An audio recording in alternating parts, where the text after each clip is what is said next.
पोपटलाल पूरे दिल्ली शहर में बड़ी बड़ी डींगे मारने के लिए प्रसिद्ध था। साथ ही वो अव्वल दर्जे का पेटू भी था। उसकी इस आदत के चलते कोई भी आदमी उसे अपने घर भोज पर नहीं बुलाता था। फिर एक दिन पोपटलाल अपनी बहन के घर जाता है, जो दूसरे शहर में रहती थी।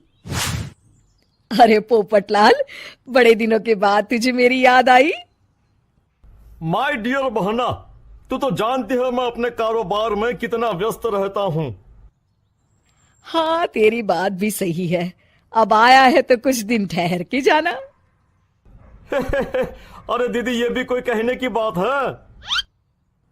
श्यामा देवी पोपटलाल को रहने के लिए एक कमरा दे देती है। अगली सुबह पोपटलाल जोर जोर से गरारे करना शुरू कर देता है। नकुल की पत्नी नींद से जाग जाती है और घबराकर अपने पति नकुल को जगाती है। अरे उठिए, लगता है हमारे घर में कोई जानवर घुस आया है। कैसी अजीब अजीब आवाजें निकाल रहा है, मुझे तो बड़ा डर लग रहा है। अरे कोई जानवर नहीं है भाग्यवान, पोपटलाल मामा जी हैं, अपना गला साफ कर रहे हैं। इतनी सुबह सुबह? अभी तो सिर्फ 4 बजे हैं। मामा जी इसी तरह से जल्दी उठ जाते हैं। अच्छा, ठीक है। नकुल की पत्नी जैसे ही सोने लगती है और जल्दी नाश्ता भी करते हैं। क्या मतलब? मुझे अभी उठ के उनके लिए चाय नाश्ता बनाना पड़ेगा? हाँ। अरे मर गई रे, अब मेरा क्या होगा? फिर थोड़ी देर के बाद नकुल की पत्नी मामा जी के लिए चाय नाश्ता बनाने में जुट जाती है। अरे भाई वाह, बड़ी अच्छी खुशबू आ रही है। बहू, जो भी बना रही हो फटाफट ले आओ, जोरों की भूख लगी है। हाँ मामा जी, अभी लाती हूँ। देखते ही देखते पोपटलाल सारा नाश्ता चट कर जाता है। बहू, कल से पराठे में देसी घी ज्यादा डालना, आज कुछ मजा नहीं आया। हे भगवान, इसका नाम तो पेटू लाल होना चाहिए था। पूरे 10 लोगों का नाश्ता अकेले हजम करने के बाद भी इन्हें मजा नहीं आया। इस तरह रोज पोपटलाल सुबह सुबह घर के सभी लोगों को नींद से बेवक्त जगा देता था और हमेशा खाने की उल्टी सीधी फरमाइश करते रहता था। देखते ही देखते गुप्ता परिवार की दिनचर्या अस्त व्यस्त हो जाती है। अरे भाई, खाने का असली मजा तो इस घर में है।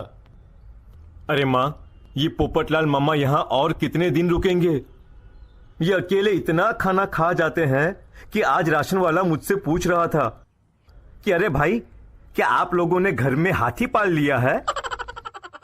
अरे बेटा, अब घर के मेहमान को कोई सीधे मुंह कैसे निकाल सकता है? माँ जी, अब बर्दाश्त की इंतहा हो गई है। मैं अकेले इतना काम नहीं कर सकती।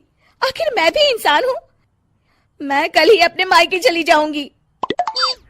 अरे भाग्यवान, हम सबको मुसीबत में अकेला छोड़कर तुम कहाँ जा रही हो? जरा सब्र करो, मैं कुछ सोचता हूँ।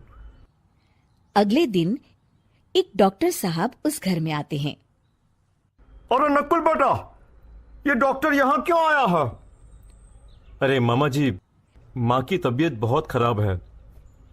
तबीयत तो खराब होगी ही, तुम लोग उल्टा सीधा खाना जो खाते रहते हो।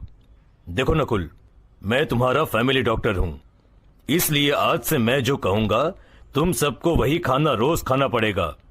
आजकल कितनी बीमारियां फैल रही हैं, पता भी है तुम्हें? आज से तुम सब सिर्फ सलाद और करेले का जूस पियोगे, समझे? डॉक्टर अंकल, आप ठीक कहते हैं। पोपटलाल घबरा के, अरे क्या खाक ठीक है भांजे? ये डॉक्टर सीधे सीधे हमें घास फूस खाने के लिए कह रहा है। अरे मैं कहता हूँ भगा इस डॉक्टर के बच्चे को यहाँ से। अरे मामा जी, डॉक्टर साहब ठीक ही तो कह रहे हैं। इसी बहाने आपका इतना बड़ा पेट जो बाहर निकला हुआ है वो अंदर हो जाएगा। इस तरह गुप्ता परिवार रोज खाने में सिर्फ सलाद खाना शुरू कर देता है। बेचारे पोपटलाल का बुरा हाल हो जाता है। ये लीजिए मामा जी, ताजा ताजा करेले का जूस। अरे नहीं नहीं बहू, मैं मरने से पहले मरना नहीं चाहता। मुझे तुम लोग माफ करो। यह भेड़ बकरी वाली जिंदगी तुम लोगों को मुबारक हो। मैं तो चला यहां से। पोपटलाल अगले दिन ही घर छोड़कर चला जाता है।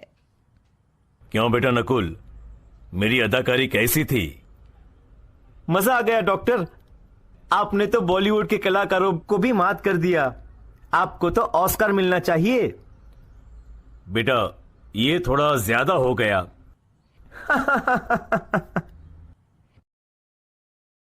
Please like and subscribe Animated Lore.